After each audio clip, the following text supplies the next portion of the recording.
Hey guys, welcome back to my channel. I am excited because today I am going to tell you guys my birth story.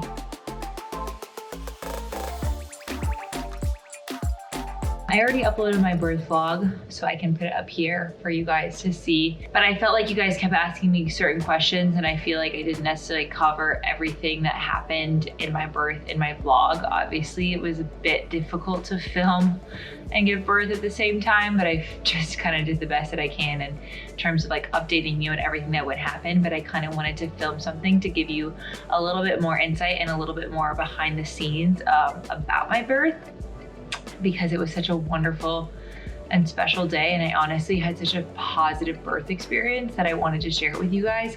I feel like people sometimes share so many kind of scary birth stories that it totally freaked me out, especially before having my baby, that there's not a lot of like positive birth stories out there, if that makes sense. So I wanted to share mine with you guys and go into a little bit more detail about like my induction and why I got induced and just the whole birth as a whole. So I am 2 weeks postpartum and loved reflecting on my birth. And honestly, now looking back, I feel so grateful and like I totally could do that again, like give birth. I was so scared leading up to it, but now I'm feeling like I'm in such a good place and I'm just so grateful that I had a great birth, basically.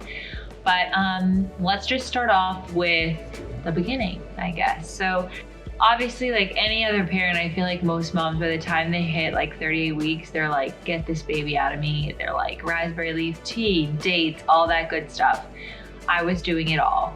I was eating the dates. I was having the pineapple. I don't like spicy food, but I was trying to do spicy food, trying to go for walks, even though it was 100 degrees in Miami. I would try to go for the walks. I was bouncing on the ball. I was actually working out like 20, 30 minutes every day, like trying to bounce around, trying to like literally move this baby down. Starting at 38 weeks, I was already not dilated, but the baby was really low in my pelvis, which I've been carrying. I was carrying low the whole time, but like the first time I got checked, my doctor was like, she's super low and in position, which is great. Sometimes they check people at 40 weeks and the baby's like super high still. So at 38 weeks, I was low. I was doing all the things they tell you to do. So great. I don't know if any of these actually work, by the way. Apparently dates actually are proven to like help speed up labor and soften your cervix or something. I don't know if it's true, but yeah.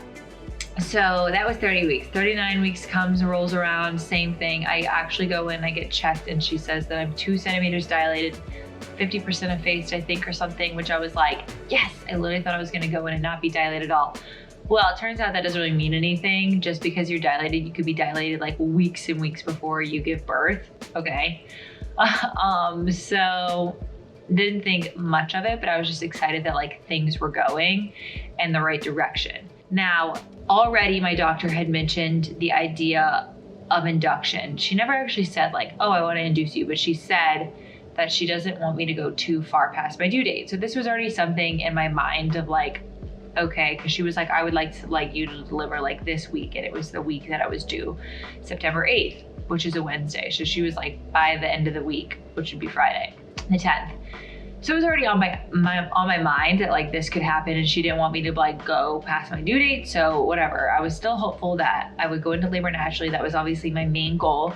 I didn't want to be induced. I did all the things that they tell you to do to get induced. I did not get a stretch and sweep, which is like a membrane sweep, which is when they like basically like go inside and they like separate, I think it's like the lining from the uterus from your cervix or something. Apparently that speeds up labor. I didn't do that, but I did all the other things that they tell you to do.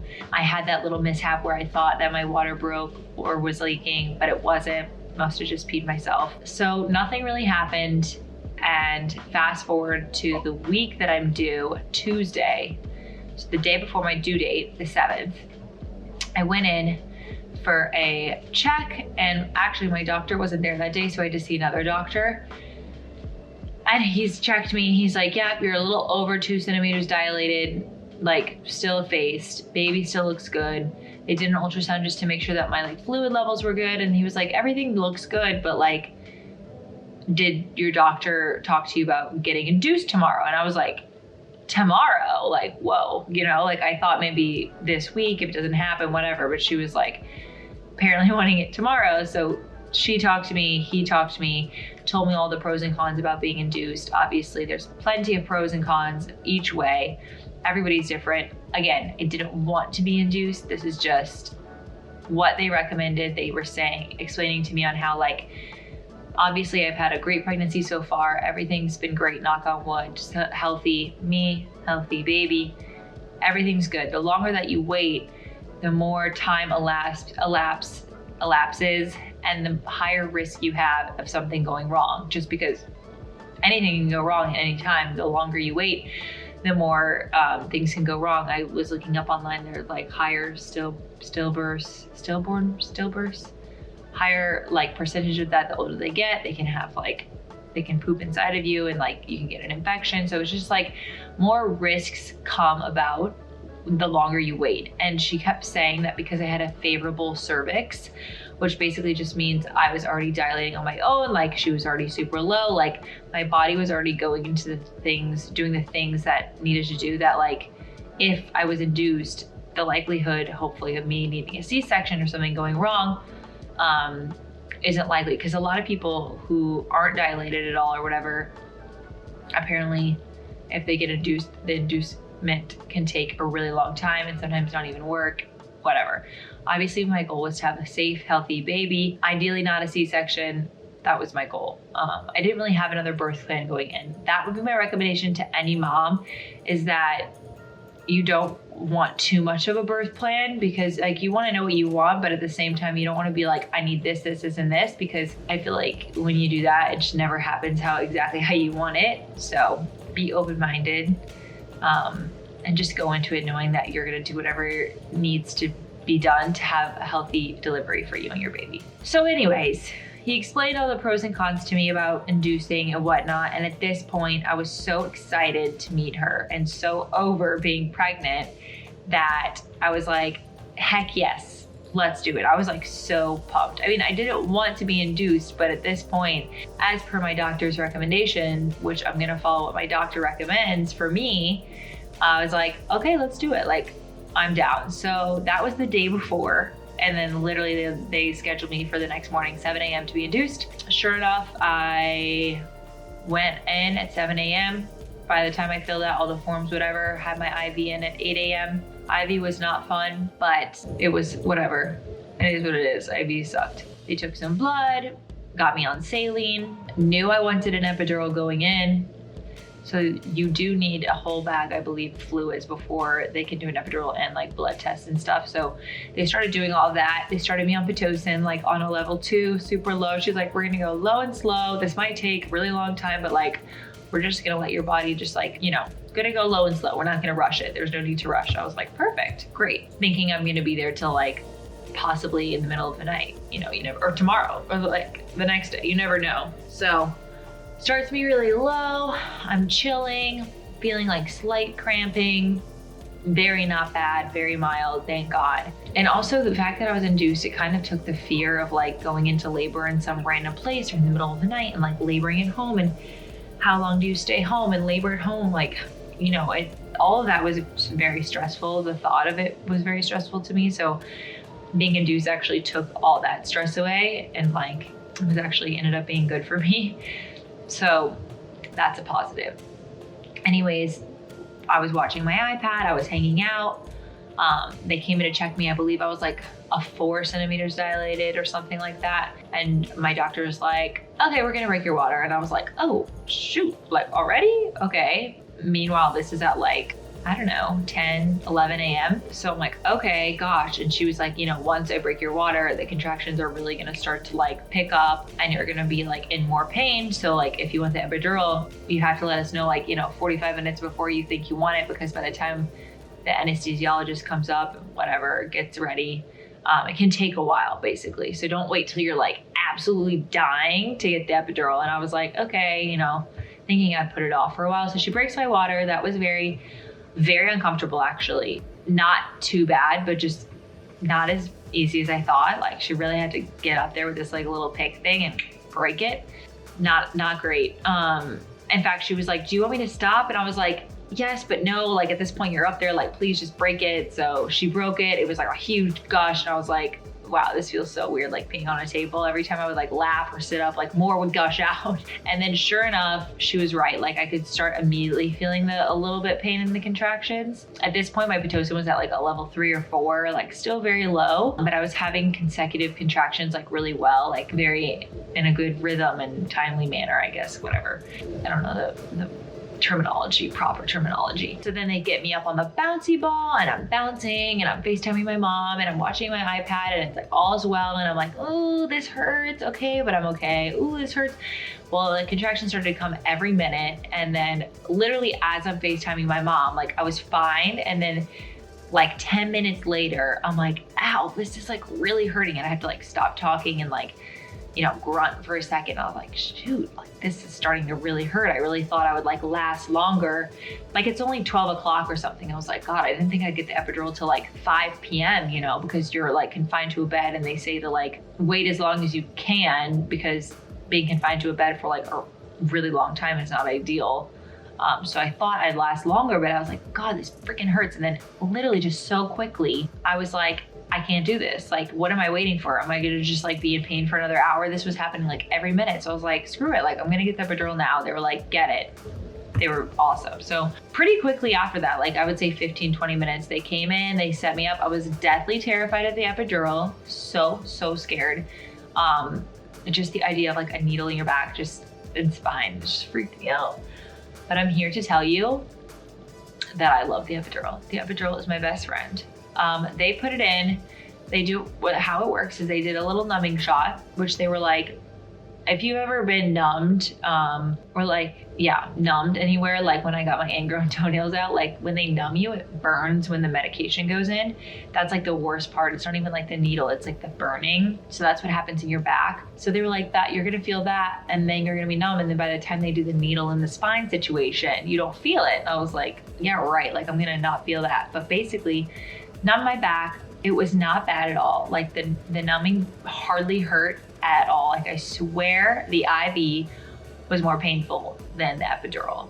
And then she put the needle in my spine, didn't feel a thing. Like by the time she did it, ran the catheter in, because there's a catheter, it's like an IV that stays in your spine so that they can administer the medication. Well, they did it. I'm like contracting, sitting up, in a lot of pain, whatever, but they immediately lay you back down, because for the medication to like evenly distribute throughout your body, they have to lay you down. And also you can't be like, you go numb, so you can't be like sitting or standing or something, because you just like, I don't know, you'd fall over, I guess. So they lay me down, and the second they laid me down, oh my God, my contractions were killing me. Like it went straight from my uterus, like period cramp like contraction feeling, to like my lower back. That was the worst pain that I had all day, was waiting for the epidural to kick in. I was like not kicking in, and they were like, should be kicked in by now. My doctor came in, she was like, Deb, like there's no point in you sitting here in pain and like this not working. Like let's just do it again and get it properly working. You don't want to like then be fully, you know, pushing the baby out and realizing it's not working.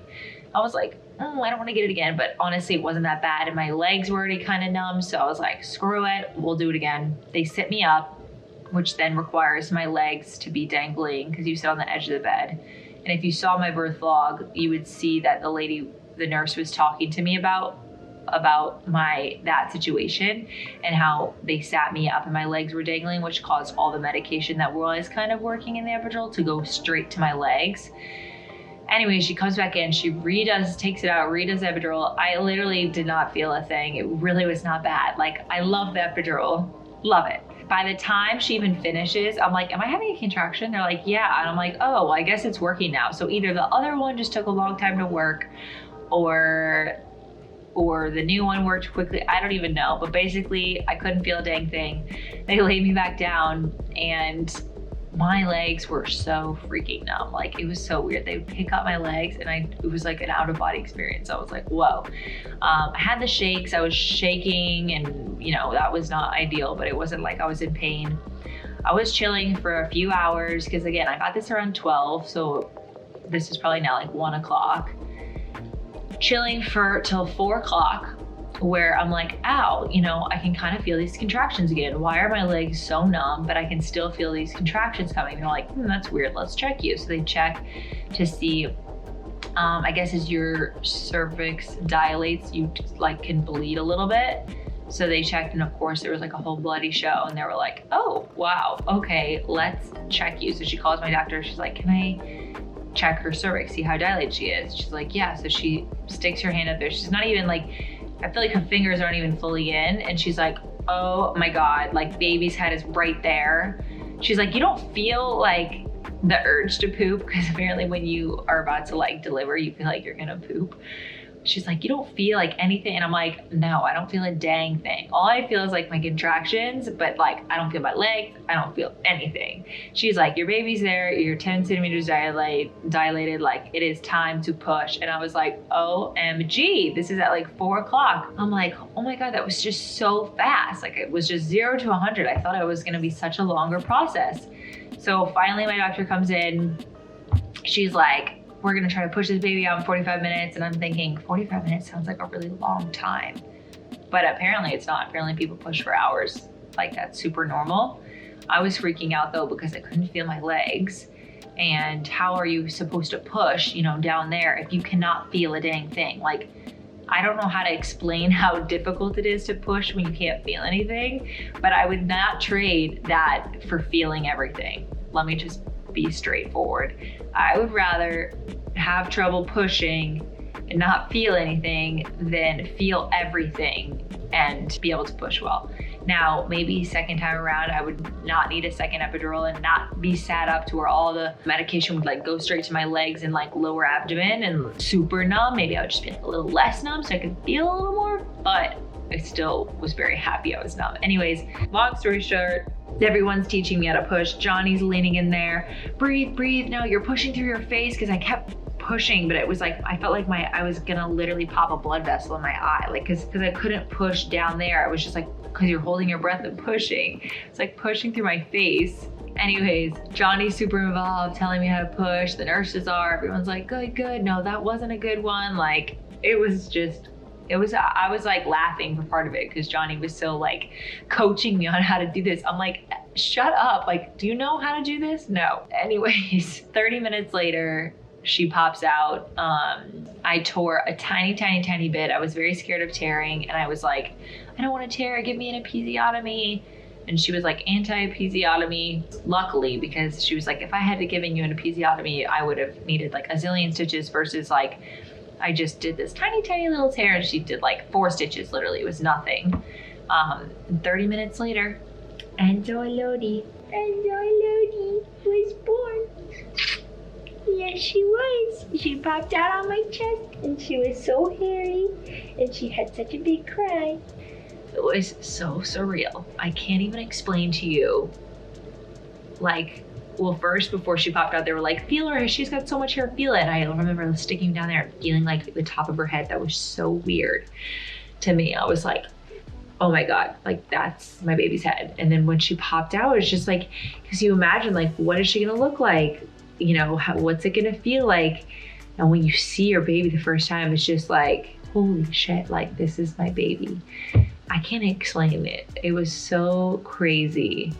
And Johnny's crying, which then kind of started getting me a little teary, but I was just like in such shock and like happiness and excitement that I was just like, and it was just like so unreal. I can't even describe it. And they put her on my chest and they kind of cleaned her off, and she laid on me for a while. She was like immediately looking around like crazy.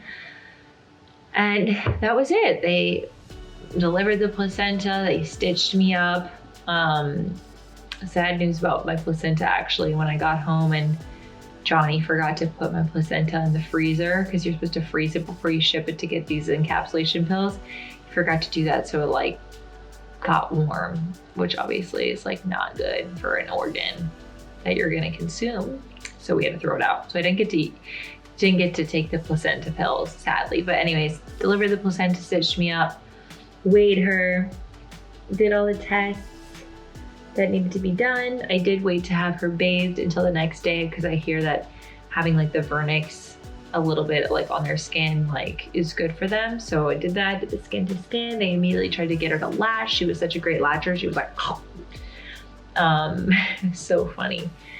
And yeah, I was there till Friday. Had her on September 8th, my actual due date. It was there till Friday, 48 hours, which I think is pretty standard with a vaginal delivery. That was it. That's my birth story.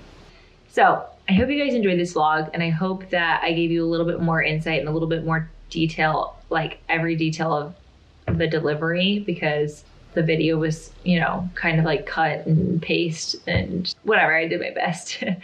But yeah, this is a very detailed birth story for you guys. And now I'm just here, just a mom, just being a mom to this little girl. I'm so obsessed, so in love.